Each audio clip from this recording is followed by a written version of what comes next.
kamo man gyutong naa sa realm of kanang sa mind bitaw sir. Tabangi daw mi sir kay murag na dunay taas nga diskusyon on kalabutan sa AI sir.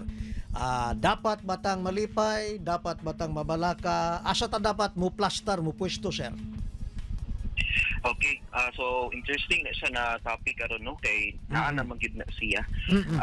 Gamito na to ang perspektibo sa evolutionary psychology. Uy, sige sir. Naawon na to ang evolution sa ato ang nasa human being.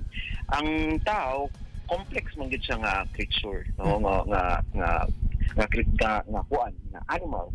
So part ana ang pag-develop sa ato ang brain.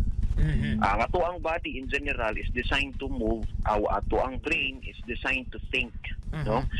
Mauna nga niabot na ta dinhi sa ato ang kita karon na mga klase na mga tao, complex ang ato ang brain. Karon ang kining ato ang technology, no? Kining paspas kaayo ang pag-develop sa ato ang technology karon na nagyud ang AI nga artificial intelligence.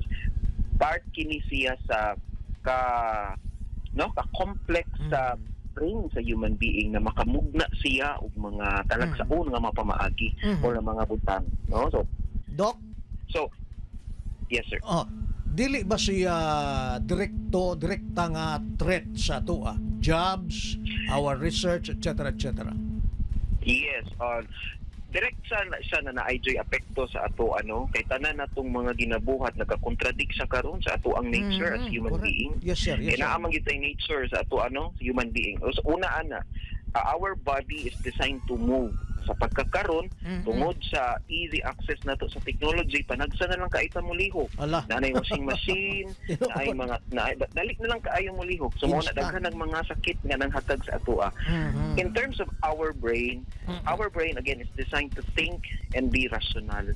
Kung naa tay mga artificial intelligence, dili na nato mabuhat ang ato ang nature as human being.